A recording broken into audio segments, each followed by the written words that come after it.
We're being recorded. Then, oh, no. You didn't click that, did you? No. Let's see what happens. Should go. Oh.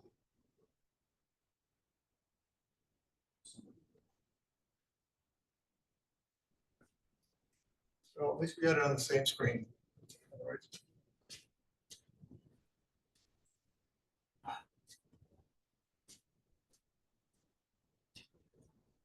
So Mike is the guest.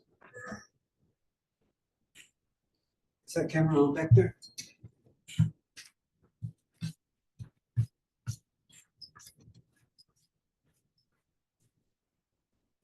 Hey,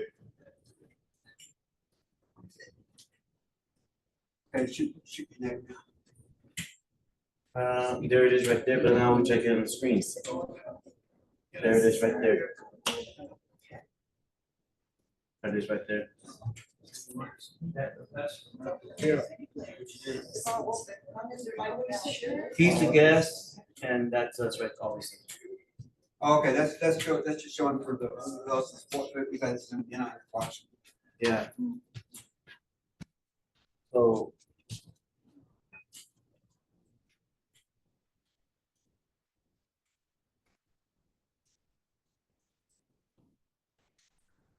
Oh, no, no.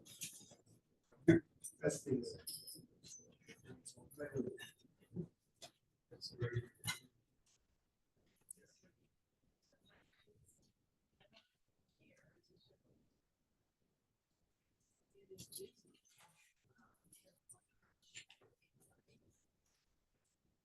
On screen.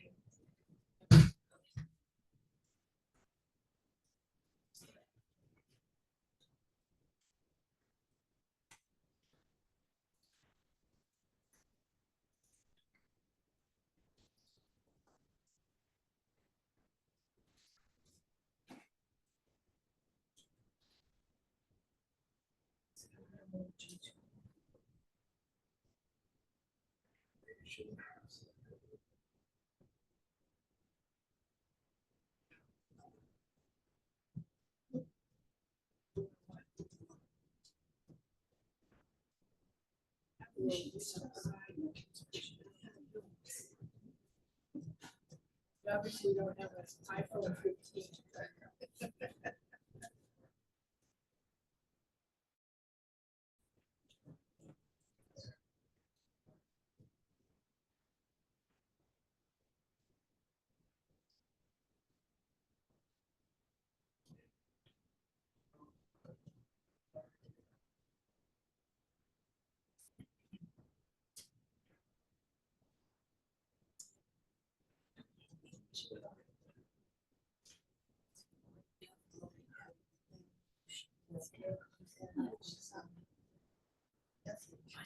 When I for the first day, I came to she was there. Yeah.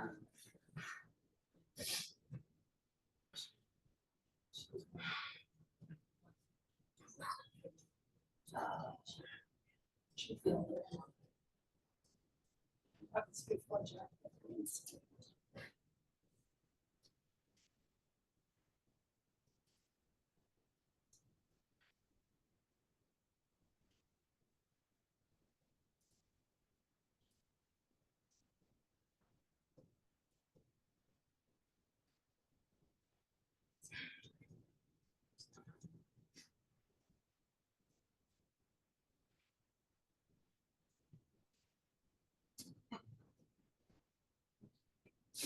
Tuesday. 4 hours. Because of the flight. So we plans to shower. So it's getting to this. Well, it's getting and it'll be 4 hours. Yeah. Yeah. It's the fact that I came 2 hours with a 26-hour day. We always wish there were a couple more hours. Yeah, well, I didn't need it that day. Overwhelm us. Make sure my phone's off. She's going to have to get a new phone to figure out if I don't Oh, gosh. My daughter-in-law said, maybe you should go to the Apple store and take a Oh. class. Yeah. Do they make house calls? Yeah. Went to the Apple store. Actually, you can't go online with your laptop, but they'll do a chat with you. Oh, I know, they won't even talk to Oh, you. really? Okay. Okay, well, I You got okay. think that's okay. I got one of the kids who's my phone.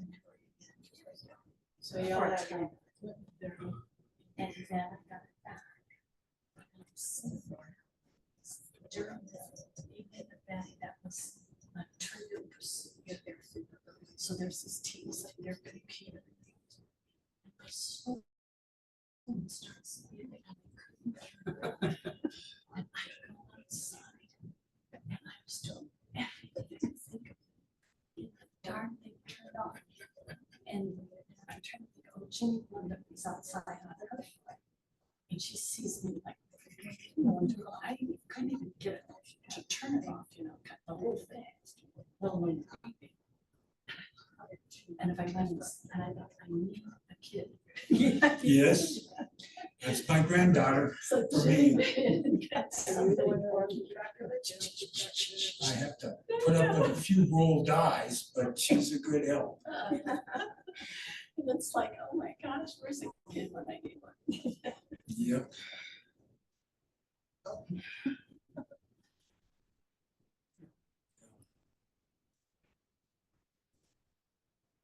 So at camp at Sunday school 2 weeks ago, we had the children paint rocks to go in the garden. So we thought, let's do it at camp. So we set up a station. I took and we had anybody who wanted to paint it's adults and kids. And we said you can keep it. We'll get them. So we came back with 200 rocks. So basically 230 rocks on there, one stepping stones. So you need to walk along the stepping stones. Small down. Yeah, right, yeah. Mosquito mouth or something. Yeah, right. But I thought when the UPS or Amazon delivered the rocks, because there's a box like this full rock there. Yeah. Oh, yeah. It's amazing.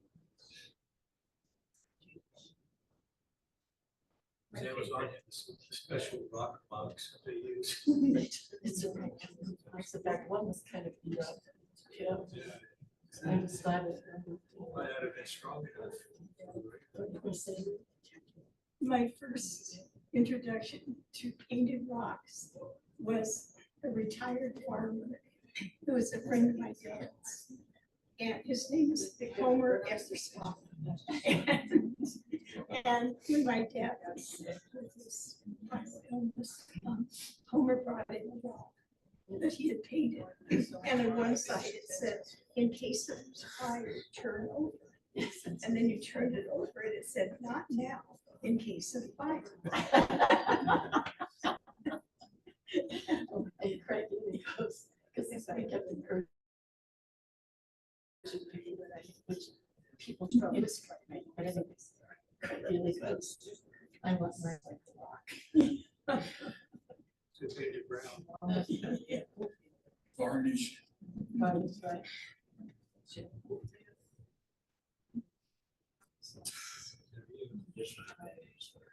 She's protein. That's yours in this room.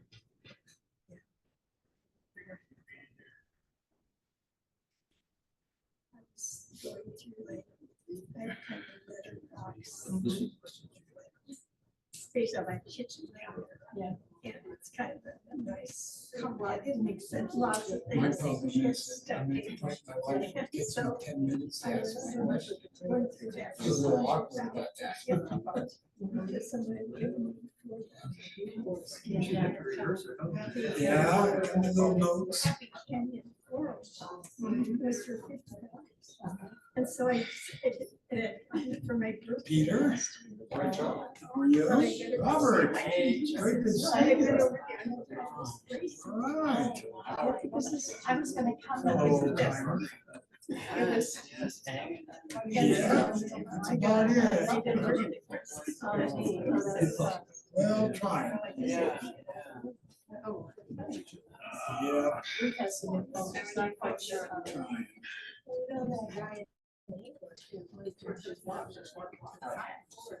Keeps me young. Yeah, but it keeps you young and then it kills you.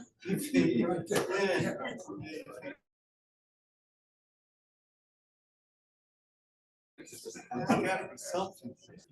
keep telling people the same, I'll finish my arc, I'm getting ready to give it a trial run. It's been an image for me for the last year, I'm building this arc.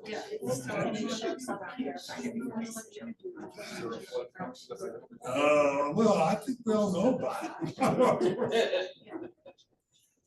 And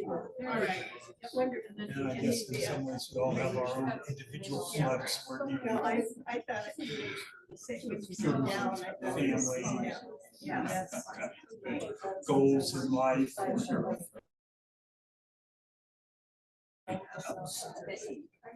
Well, we finally got Sam with the papers and the silver parts.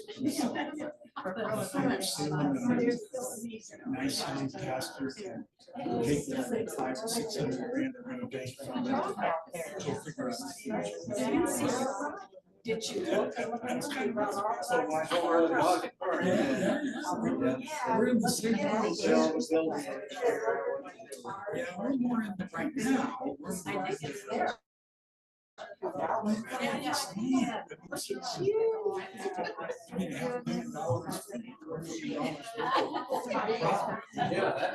And the buildings are small. So, you know, we said take the flags. People say I'm way too conservative, but I do. So 500 grand. And, you know, take 3 years to figure out, you know, my kids, we talk about how to become a cannabis. You know, somebody, we talked about archway houses. So anyway, we've got, well, we have another.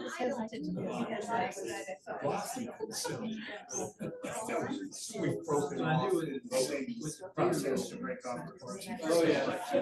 You know, I mean, we take archway and do other things, so we got one more option than some of the churches. Not much, but I mean, eliminating space. You pretty much had to figure out, you know, sell the property over state. Yeah. It's hard to do both. We're able to do that. So that's kind of exciting.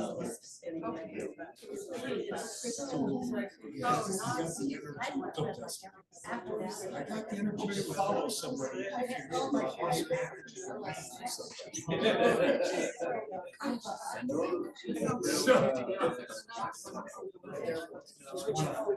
Follow somebody.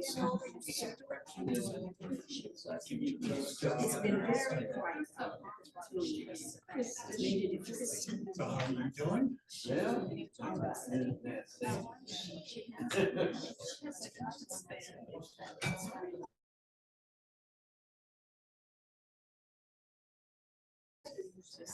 She has one book.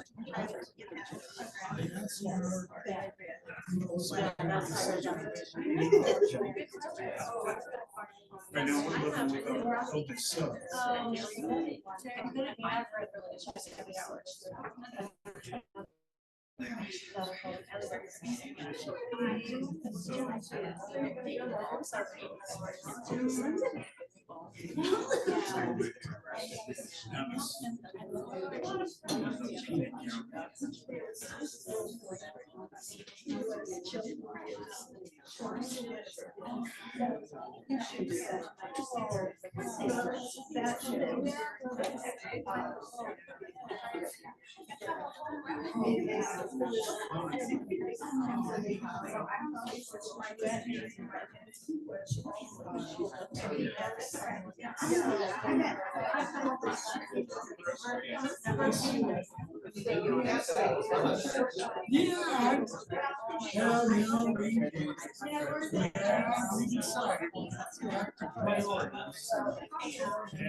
I just,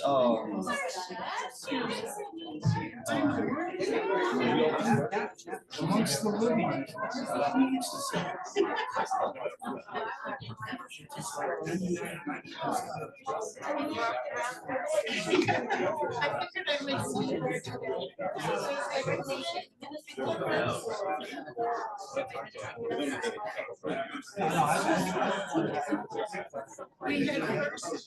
all I did was place settings and then just lay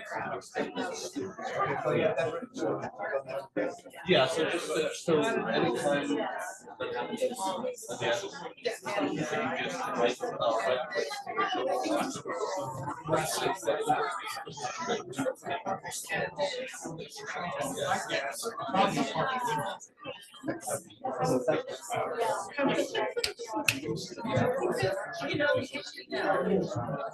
right, People online, can you hear me? Can you give me a thumbs up if you can hear?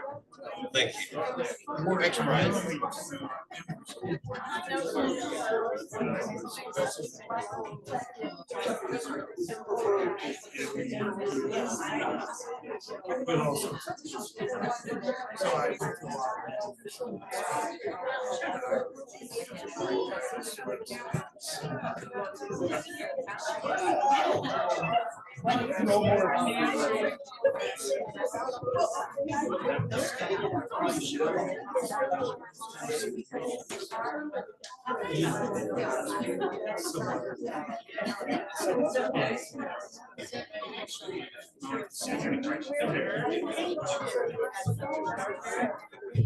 And this will just pick up sound here.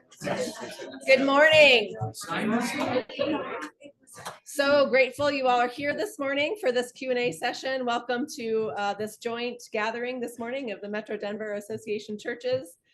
It is a gift to be here, and it is a super special gift to have Reverend Dr. Georgia Thompson with us this morning, and an opportunity for, before we gather for worship, an opportunity for some question and answers about our life together as the United Church of Christ. So my name is Erin Gilmore. I'm the Transitional Conference Minister for the Rocky Mountain Conference, and it is just a joy to be gathered together this morning and to be in reflection about who we are as the church in this moment in time. So Georgia, thank you so much for being here.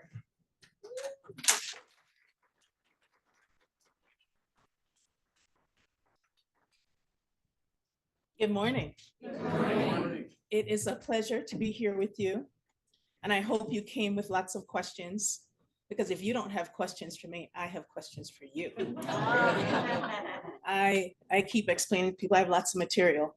I spend lots of time on an airplane and places where I get to think a lot. So I think of all these wonderful things that could be and should be the life of our church. So who's going to be brave with the first question? And good morning to those of you online, including Mark Dutel. Mark, thanks for being present. Hope that you are mending well. Yes. And can you say your name and perhaps which congregation you belong to? Yes, I am Leah Kavira. I'm an ordained minister in the United Church of Christ, and I am not currently pastoring, but looking at digital ministry, a new expression of the church, perhaps. My question for you is, given our time in history with all of the upset and upheaval, what is your vision for the United Church of Christ as a denomination? That's in my sermon. I would say, and lean into what it means for us to be prophetic, which is what I'm talking about this morning, right? And I think prophetic, not in let's always be the first to talk about stuff, but prophetic in showing up as witness, right? In a different kind of way for this moment. I think that in the life of the church is changing. For example, actually the church has changed. And can we pivot into what it means to be church and to hold, continue to hold as sacred our commitments to be together, even if they don't look the way that they have traditionally looked?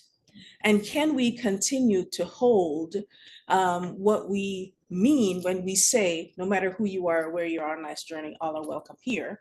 Because that is incredibly important. I believe that the diversity of the church, I was talking about this last night, is something that we need to lean into in a different kind of way. And that if we understand our diversity as a gift, and that those who are present among us, even if they don't think the same way that we do, that they're equally as valuable. And if we could figure out how to do civil discourse as the church, maybe themed with the love of God in there somewhere, that I think that there's a future for the church, particularly too, as the church, that's the big C church, continues to be a source of marginalization for a lot of people, right? So how can, in a prophetic way, how can we be a place of love, but also be a prophetic place in calling the church into a different way of being? But the sermon. Yes. Kind of a difficult question. Name, if you could introduce yourself. I'm in this congregation. Okay. My son runs an NGO in Brazil, and it is dealing with children's rights, social justice, a lot of things in that basket. And he says in Brazil, basically, there are two churches, the Catholic Church and the Gospel of Prosperity. Right. I think we're seeing a lot of that same pattern here in the United States right now, in which it seems like a lot of things in the New Testament are being totally ignored by the evangelicals, dealing with taking care of your neighbors on social justice issues. Can a progressive church such as First Plymouth kind of get a better message out that that's not the only way to look back at Christian behavior? Yes. Can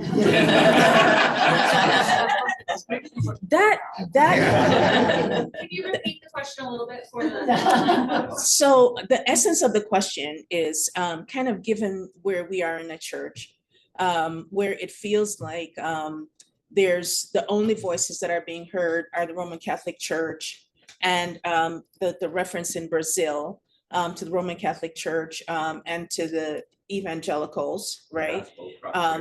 Prosperity gospel. Is there a place for the voice of a progressive church such as Plymouth? And so my response was yes, and there has to be. I think that it is unfortunate, and again, this came up in our conversation, some of our conversation last night, a few of us were together. It is unfortunate that progressive churches have not effectively cultivated the relationships with media that are needed to get the message out, right? We have, I think, relied a lot on privilege and the thought that people want to hear what we have to say and should think that what we have to say is important. And what we have not paid attention to is the need to message and to message clearly and to be loud. I think the other is that as progressive churches, we are actually in a minority in the United States, right? That the predominant voice and where the numbers are really in a more conservative space, slightly to the right and maybe even radically to the right. And so I believe that it is important for us to use grassroots strategies. As a person who is, of African descent, female, I have learned over the years that consensus helps to build voice, right? That getting your message out is important. And I think it's something that's escaped the church in our predominantly white setting, because as majority culture, getting the word out has not been a priority because majority culture is known. And in this context where church is concerned, we are not a part of majority culture. And so our strategies need to be different. Our intention needs to be great, right? And I think that we need to think of progressive, not just in context of the United Church of Christ, because I think that there are progressive pockets in other denominations. So how can we strengthen our voice, right? By building a coalition, if you will, around the message of love that Jesus brought. There was a hand over here. No? Okay. In the front and then behind, yes. I'm trying to think of how to And, word. and if you could just elevate your voice a little bit so that Sure. folks could hear. So my name is Sue and I'm a member at First Plymouth. So the question is, in this day and age where people with young families, their schedules are so jam-packed. And then also the aspect of, so Sunday they may not want to be coming to church, but also the worship service may not fit with what now appeals to them in sitting and listening to a sermon or whatever. So what are some ways in which we might do church that perhaps would attract young families to church? I think we need to start with Monday through Saturday as options. I think that the church has long been rooted on Sunday mornings. Sunday mornings don't work for everybody. Remind me of your name? Sue. No, in front of you. Leah. Leah. Leah was talking about digital ministry, right? And that is an option. The church that's emerging is different, right? And some of it is a product, maybe a byproduct of COVID, right? That when we had to pivot into a more digital reality, it caused us to think differently about how we presented church. And then we said, okay, and we're going back to Sunday mornings, right? And so what did we do with those learnings that we had? One of the things was that there was, I went to a church in New York and the pastor said to me, don't worry about the fact that there's nobody here this morning. There were maybe 30, 35 people in worship. She said, between now and next week, Sunday, 5,000 plus people would have watched this worship service, right? Content, we've become a very content-driven, let's go with industry, right? As church. Content matters, and how we promote and market content matters, right? So people may not be able to come on Sunday morning, but they might be willing to watch that worship service during the week, right? How do we plan for other times besides Sunday morning, right? There was a once upon a time when Wednesday nights were very popular for Bible study and potlucks and those kinds of things, right? So I think a part of it really is about learning and understanding about our communities, right? And figuring out what invitation means. And I don't have a specific, because I think that we need to be willing not to look at cookie cutter models for the things that we want to do in church, but look to our communities and be willing to hear and understand what's going on around us and respond in a more perhaps personalized manner to what's going on around us, rather than thinking that every single thing is going to work for everybody, because it doesn't. And we need to begin to think about what's going to work in our various communities, and also how to share what is working with others who might be looking for strategies as well. Yes, I'm Larry Ricketts, Park Hill Congregational Church. I have a follow-up question to that one. If you look around at this rather mature audience, what can we do to chat with younger people and our grandchildren and our children to explain the diversity of wealth in a faith community and help them to join us? I think, first of all, we have to be brave enough to have those conversations, right? I think that we tend to be very conflict avoidant, right? And religion is not the easiest topic. When my mother was alive, God rest her soul, I told her, we cannot have conversations about religion. There were like 3 subjects that we could not discuss. One was my father. The second was religion, because she was mostly conservative, or so I thought. And third was politics, right? So, you know, she was a daring woman, right? So she would occasionally, she would ask me, so, you know, what do you think about this particular Bible passage? And I would explain it to her, because she was more conservative, I was more progressive. And she would say, oh, okay, I could see that. And it would be a learning for her, right? But I also realized that people are where they are, right? And sometimes it is not that people are stonewalled in their ability to have those conversations, right? It's the experiences that they've had with people who are not us, right?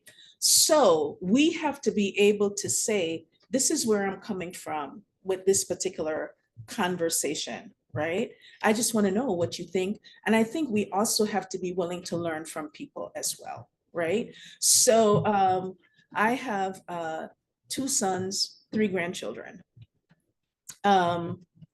My children don't go to church. My younger son works on Sundays, but when he wasn't working on Sundays, he taught Sunday school, which we all thought was bizarre, but whatever. You know, it was like, how did he end up teaching Sunday school? Least likely candidate, but he found his way to a UCC congregation because the pastor reached out to him and asked him. Now, she knew me. She didn't call me and say, Karen, Georgia, you know, can you get in touch with Patrick? So when I heard that he was teaching Sunday school, I was shocked. I was like, how did that happen? And he was like, oh, she called me and asked me, right? So I think that he was good at it too, which was also surprising. It was also surprising because he never called and asked, so what should I do with this passage, which he had in the past? He would prepare his lessons. He would show up. He would teach Sunday school. He would do youth group, and it was lovely, right? We have to be willing to take that step to ask, right? And I think that that's a challenge. The other story that I have, when I was at a church in New York, and every summer we would recruit Sunday school teachers. There was a young woman in youth group who was 17 years old. I knew, because I talked to her, I was doing youth group at the time, I knew that she wanted to be a teacher, and she was really good with the kids. So I recruited her to teach Sunday school. And people were so upset. They were upset. She's only 17 years old. Why would I want to have her teach Sunday school? I stood behind her and I said, she's capable, right? And we're going to provide her with what she needs. She was one of the best Sunday school teachers that we ever had. And she went on to be a teacher. She's currently a teacher. we have to be willing to ask, right? And we have to be willing to provide mentorship and leadership development. And we have to be willing to say, oh, this worked, you might want to try this. And we have to be willing to say thank you and please. And we also have to be willing to say, you did a fantastic job today. So the conversations, I think, have to begin, right, with us, right? And I think a reasonable conversation is, so can you tell me a little bit about, if you came to church, what might that look like? Or what would you need? Or, how do you deal with your spirituality? I have a lot of conversations with my children about spirituality, and even though my grandchildren don't go to Sunday school, they've been to Synod, they love it. They've been to, conference annual meetings, they love it, so I think there's hope for them. And the other thing is, a part of my commitment in this church is I believe that this is a place that my grandchildren could flourish and learn and grow in faith. There and then here. Hi, Candace Woods. I serve at Juniper Formation, UCC, and I'm curious. I'm a post-evangelical, newly ordained in the UCC. Welcome. Thank you. 10 years that I've been in the UCC now, but I'm curious what you can speak to us about welcoming change, welcoming the gifts of folks who are finding the UCC for the first time, and finding the welcome, and who might be different than how we worship or how we look or those sorts of things. How do we create space for change and preparing our own hearts for welcome? So I would say meet the UCC, right? Because the UCC is incredibly diverse in many ways, right? I would say that just about anything that church looks like exists among us, right? That we have evangelicals among us. We have Pentecostals.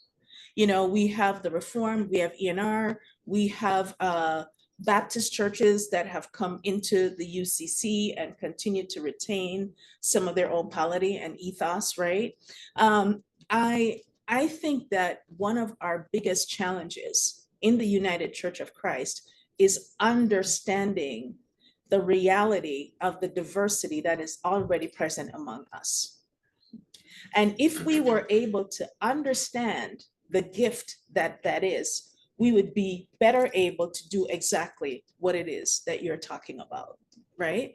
So when I think about the UCC, one of the things that I think about is this rich diversity that we have that we don't often talk about. We talk about ourselves specifically as a progressive church, right? And I think that means different things for different people depending on who you're talking with, right? But if you think about the UCC, we hold a diversity around our theological understanding, our interpretations of polity, around our politics.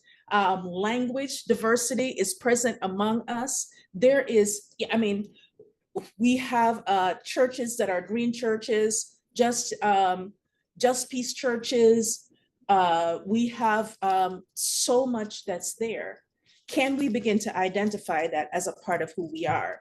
And rather than, I think, saying, can we prepare ourselves for change, I would invite us into receiving who we already are and leaning into that as God continues to bring others to us, right? So if we continue to receive congregations in the UCC, I was in Texas the other day and visited a United Methodist Church that was thinking about coming into the UCC, right?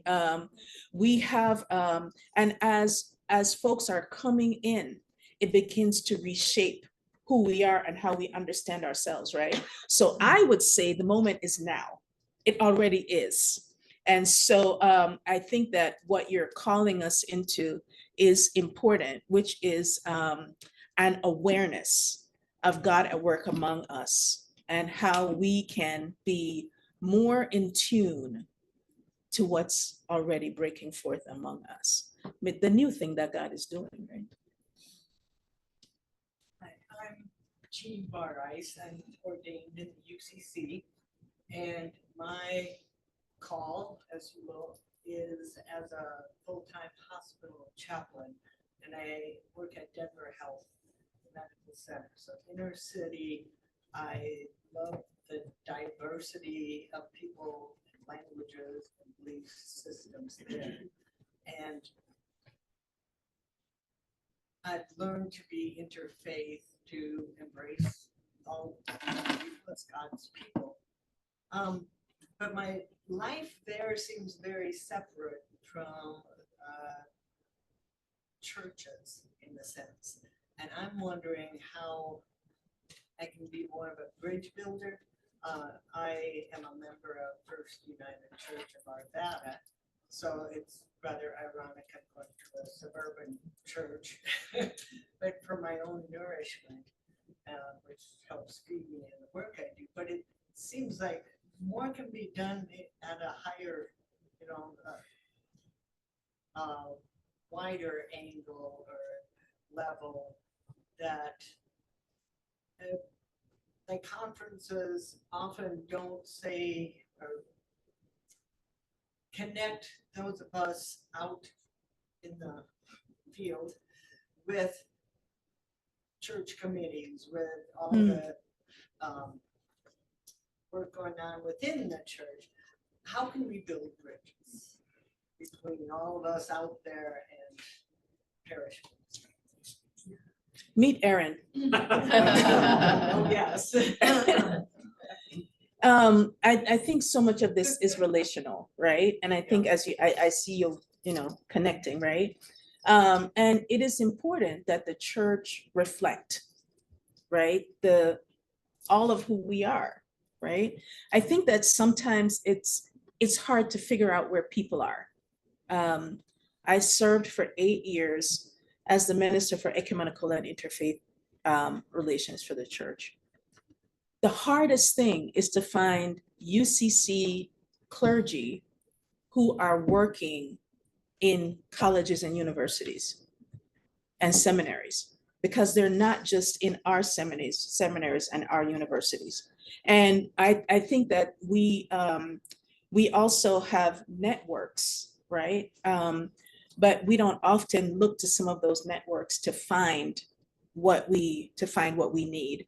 So I do think that it is important. And I am glad that you raised the question and that Erin is here, because I think it's also incumbent on those of us who are out there to also say we're available, because our absence sometimes says we're not available. And I speak to that as somebody who doesn't go to church because on Sunday mornings, I'm not at home, right? So occasionally I text my pastor, how you doing?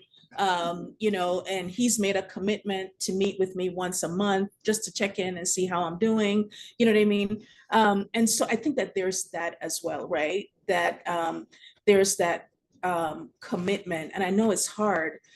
So I try to check in. A part of my commitment is that when I'm home, I go to church and I give God thanks and praise that I'm a 7-minute drive from my church. So when I wake up at like 9:30, it's like, oh, I can still make it to church. So it starts at 10. I'm usually 5 minutes late, but now I'm figuring out that I can't be late because the train comes through at 10:05. Okay, and that's a freight train through town. So I think that it has to be relational and it has to be intentional in order to be engaged in that way. Yes. We have a question on Beautiful. Zoom. So I am Rich Williams, ordained chaplain. I lead 2 house churches within nursing homes. These residents of all ages love the chance to be in church and share their faith. They do this joyfully with cognitive issues and mental illness. Is this a kind of outreach that the UCC might fund and help organize? So I would say that that some of that ministry is already happening, right? And thank you for that ministry, which is incredibly important. Years ago, I served a new church start in DeLand, Florida, and the church had a commitment on Sunday afternoons. We did worship in an assisted living facility for some of the same reasons, to provide an opportunity for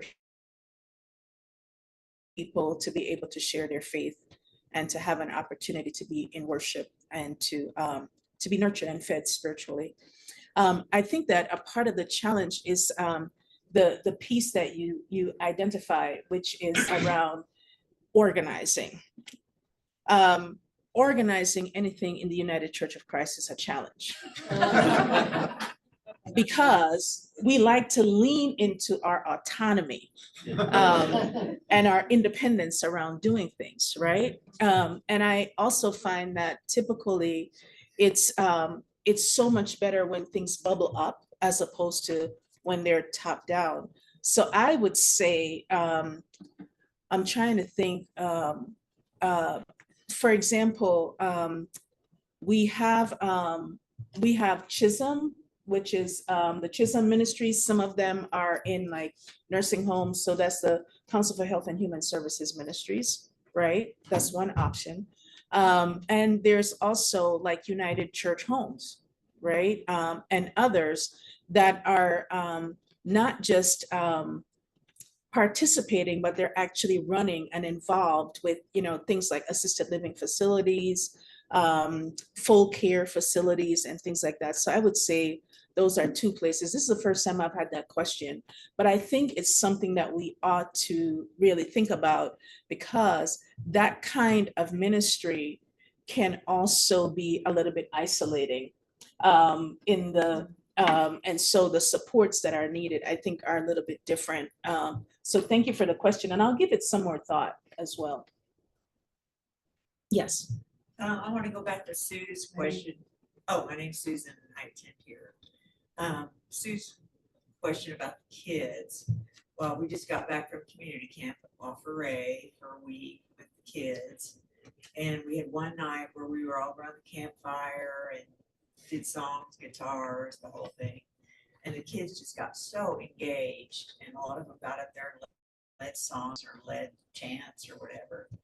And I'm just wondering, it seems like, we've tried to incorporate a little bit of that here, but a lot of people that have been going here 40, 50 years are really resistant to having more modern music or more music that appeals to the kids. So I'm wondering if you have any suggestions on how to approach that. At another worship service. Pardon me? At another worship service. Oh, at another worship service. It is an option, and it doesn't have to be on Sunday, right? I'm sorry, that's more work. I also think that we need to think a little bit outside the box. Right. So if you have the youth and children who might be willing to attend, right, then there's a question about leadership. But I do think that not so much that if you build it, they will come kind of thing, but that we have to be willing to hear, right, to listen. And if music becomes a challenge, right? Which is really always, I think, a thing with in the divide. It's about, contemporary music. It's about a difference in music. We should be willing to try some new things, maybe even in our main worship services, right? So it could be that once a month you do a contemporary worship service, right? But I think that there are options, and I think brainstorming with families may get you to what could work for your congregation. there and then here. I'm sorry. Yeah, my name's Olive Hinnett, and I'm a member at Sixth Avenue Church, and then I'm serving Parkview Church right now. And I've been a part of a conversation with this church and other churches about we can't sustain our building anymore. And you were talking about outside the box, maybe think of that. But churches needing to figure out how to let go of the building and let go of doing church how they knew. Mm-hmm. And so I think it came up in a conversation last week about what are we going to do and how's the church going to make the decision, whether to sell the building, move somewhere else, or worship in the building, rent it back.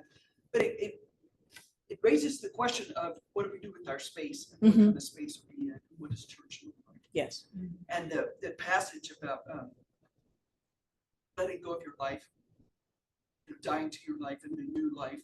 Jesus talking about that, being willing to let go of the church. Mm-hmm. And I think a lot of what's happening, not just on local levels, but on the national, maybe I'm speaking what you know more of, but letting go of church and how we do it and letting it be gone. And so making those decisions involves a lot of grief and a lot of letting go of what we knew church was. Yeah. And not sure what it's going to become. Mm-hmm. And I think that I see you. The church is also evolving in that way, right? There are churches that are not just selling their property, but they're thinking about things like affordable housing. Yes. They're thinking about ways that they can serve the community, right?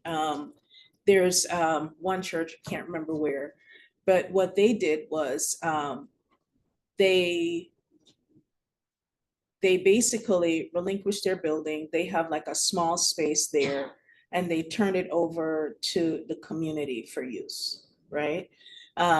There's another church that like shifted some of their space, built on their property, and did prisoner reentry. So they do housing units, right? There are others that are doing feeding programs, right? So it's not just about what happens with the worship space, right? Or should we sell? It's also, I think, sometimes about what the church can do to serve the needs of the community. So I think that that's something that that should be a part of the conversation, right? That selling to a developer, though lucrative, may not be the best thing for a community, right? And so there's some that have opted to do low income housing or mid-income housing as a way of addressing needs in the community. So I think those are hard conversations, right? And it doesn't mean that that community, that worship community, can't still thrive, right? The question is what comes next. Most of our congregations are now small, but I think as long as we consider to think that or believe that every single congregation should look like a mega church or should aspire to look like that, then we're not honoring the smaller congregations and what they're able to give in community. And that's something that we need to think about when we think about church, right here and then right there. I'm Lee Berg. No, I'm sorry. Right. I'm Chuck Wright, retired UCC clergy, member of Salem. For the last couple of years, I have attended as much as I could webinars put on by the National Church around racism, anti-racism. And one of the undercurrent themes that speakers and participants have mentioned throughout those webinars has been a perception that there's been a lessening of energy in the church. It was best expressed by one speaker who says the phone doesn't ring as often as it did 2 or 3 years ago. And so my question is, I guess, where do you see us now in terms of our work with anti-racism, and what might you see in the future directions where we might reclaim some of the energy we apparently have lost a little bit of? There. That's a hard question, especially since I'm the only Black person in the room. It usually takes me about 5 minutes to ask. James is here, he's here. I'm here to support you. 2 by 2.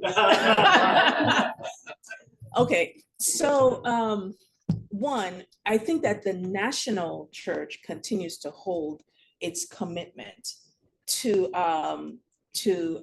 racial justice, racial equity.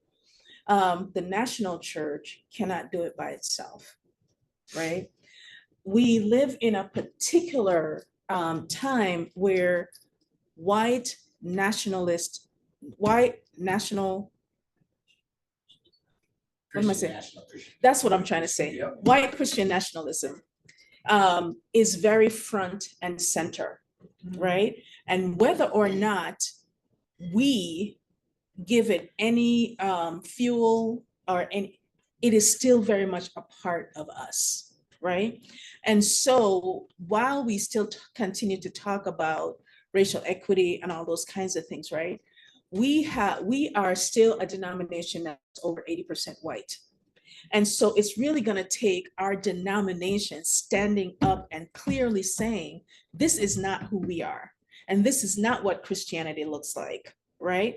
And in absence of that, it does feel incredibly silent, right? Because every single day, there's something out there that reminds us that there is a brand of Christianity that is saying that God's love is not real and that God's love is not for everybody, right? And it's not just that it's rhetoric, it's the actions, right? It's the ongoing need to roll back, all kinds of programs. It's the ongoing oppression of people's rights, right? And a lot of it is about white supremacy.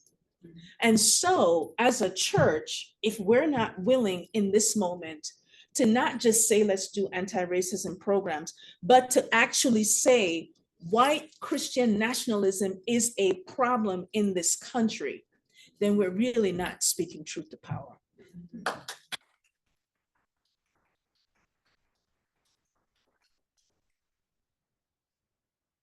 Leesburg, Washington Park, UCC. We are selling our property. Sold the parking lot already, and we closed on selling the building. And we're moving to a former university campus that is now called Mosaic Community, where Archway Communities, which is a UCC affiliated low-income housing, affordable housing developer, actually started by one of the members of this church, David Nestor. And they're converting dormitory space, Archway is, into 154 1, 2, and 3 bedroom apartments, and people will start moving in hopefully later this month. In between now and November 1st, when we sell our church building and playground, we'll have an opportunity to finalize a lease to rent space in the middle of this new growing community. It'll be different, much different. And there is a lot of grief that has been. And there's building excitement, thinking about what the possibilities might be. 30% average mean income housing is going to be different than the housing around Washington Park, United Church Park. And Chisholm is a part of that because they're showing us paths forward legislatively. Yeah. And the national denomination has never been more relevant for us than during these past years of trying to get to this decision. So thank you for what you're doing. I like to say to folks, because of who you are and because of where you are on life's journey, you're welcome. And I think it's a stronger message about the other Mhm. than our current motto of no matter who you are. Well, it matters to me, and it matters to you, who we are. Mhm. And just a thought. Yeah. And thank you. And I'm sorry it took us so long as a denomination to get to this. Mm. Thank you. I also want to give a shout out to Church Building and Loan Fund, Yes. which is doing a tremendous amount of work with our congregations as they try to reimagine what they can do with their space and how they can be present in community. Cornerstone too. It Yes. Allows Mayflower to do it. Yes, yes. So those national ministries are very important. I think maybe one more. Lucky you. I'm from Northland United Church of Christ. My name is Denise Sapp. And my congregation is an elderly congregation. And we are trying real hard to keep the church afloat. And we worked out a plan that there's periodically where we're going to be without a pastor for a particular Sunday. But we're just asking if there's anybody in conference or anybody that we could just contact at the last minute if by chance we need somebody to help fill the pulpit, especially on the first Sunday of the month when we have communion. I'll let you take that last one. Yeah, there's one person in this room. There are many others. I think one of the things we're trying to do as a conference is to build in this digital world that we have an incredible wealth of pastors preaching every Sunday. And so to gather those sermons in a way, like give us your favorite, give one that you really felt was prophetic or was powerful. And then, it might not be a live person, but they are people in this conference and in your context who would love to share a message. I'm thinking of Jean. I'm thinking there's people in our conference. This is one of the goals of this time, is to how do we build those connections? Where is the need and where is the gift and how do we connect them? Chuck. Just quickly, I believe there is a number of retired clergy in our association that would be willing to be part of whatever that is, to come on a Sunday. I've talked to some and, there was, so I do believe there are resources. So reach out to the association, the conference. I think there's a lot of us that would be willing to participate in that. I would also add one more thing, which is the emerging presence of lay leadership in many of our churches, right? And lay leadership development has to be a priority in the church, especially in places where we don't have clergy. And our lay leadership is incredibly important in the life of the church. Yeah. Thank you. Can we, just run another round of applause.